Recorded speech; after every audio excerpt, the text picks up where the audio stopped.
Jesus falou aqui, ó, vocês vão ter autoridade.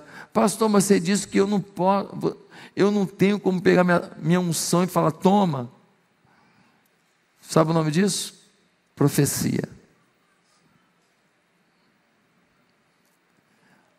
Nós podemos profetizar que Deus agora libere sobre você essa unção para fazer isso, isso e isso. Se a pessoa crer, se envolver com Deus, se a pessoa acreditar, se a pessoa testar, ela vai viver. Por quê? Porque uma palavra profética, quando encontra um coração disponível, é semente que germina. Jesus falou, eu lhes dou autoridade sobre os espíritos imundos, sobre as enfermidades, vão e façam a diferença. Eles falaram, então é com a gente. Por isso que no discipulado, a gente precisa muito entender que há uma unção disponível, que tem que ser compartilhada, e essa unção tem muito a ver com a sua voz profética. Você falando, você motivando. Em outro momento, Jesus chega numa casa fechada, ele já ressuscitou, os discípulos estão com medo. Ele entra na sala e fala o quê? Recebei o Espírito Santo, e ele sopra sobre eles. Ah, pastor, então eu vou soprar nos meus discípulos. Aquele sopro não vale de nada sozinho, aquilo ali foi um ato profético. É um ato profético, não é o sopro em si, não é o seu bafo espiritual, meu filho. O sopro é, olha, o Espírito é um vento, ruá. A palavra hebraica para espírito, ruá. Então, o ruá, recebam o vento do Espírito. Ali é um ato profético, dizendo, recebam. E os corações disponíveis, então receberam o Espírito Santo de Deus.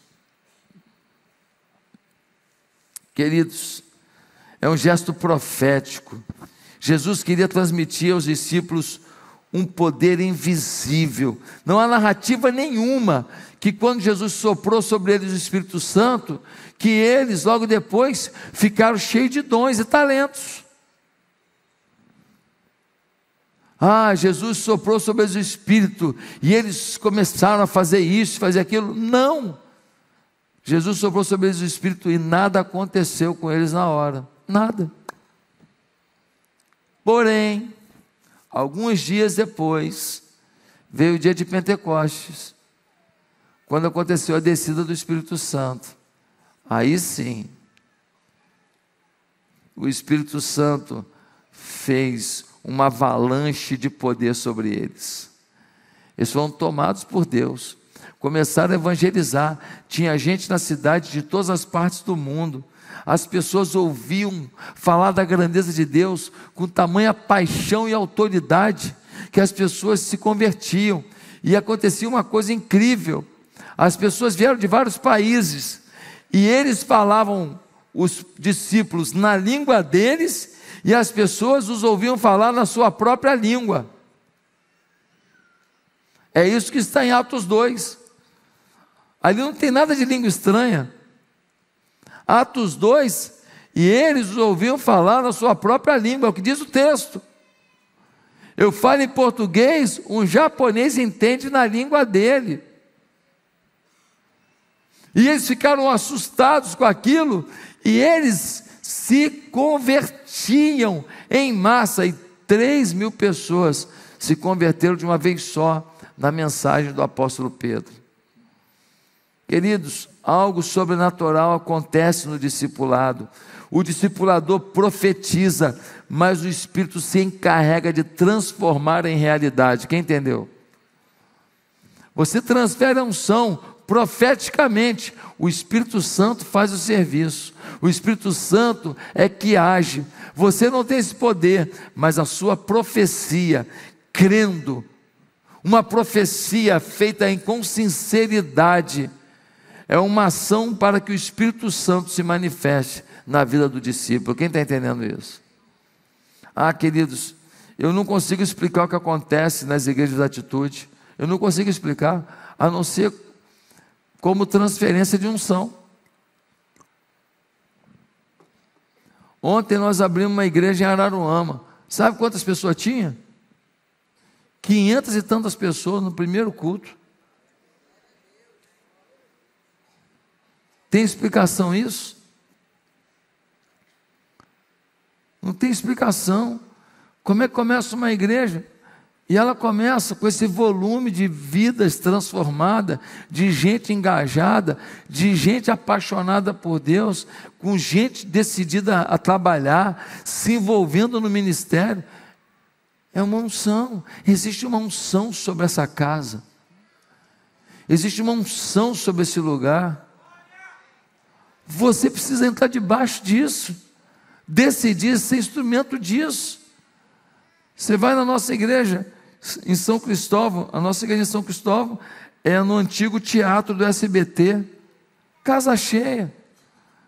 Você vai para Tijuca, chega na Tijuca, casa cheia. Você sobe a serra, Petrópolis, mais de 2.000 membros. Você vai para a Baixada, nossas igrejas crescendo, crescendo, crescendo. Nova Iguaçu já tem uns 4.000 membros já comprou a propriedade, está construindo um templo enorme. Há uma unção sendo transferida nesse lugar. Pastor, mas eu não estou recebendo. Querido, se você botar obstáculo, Jesus não vai arrombar a porta. Chega aqui na igreja gente que não sabe falar nem o próprio nome direito, gente tímida, gente sem expressão, gente que não tem cultura de igreja, gente que veio do mundo de pecado, cachaça, chega aqui, se converte. O que eu tenho que fazer agora? Vai para a célula. O que eu tenho que fazer agora? Você tem que ler a Bíblia todo dia, orar todo dia, ter tempo a sós com Deus, e você tem que aceitar o discipulado. Tá bom, então alguém me discipula e eu vou ter vida com Deus.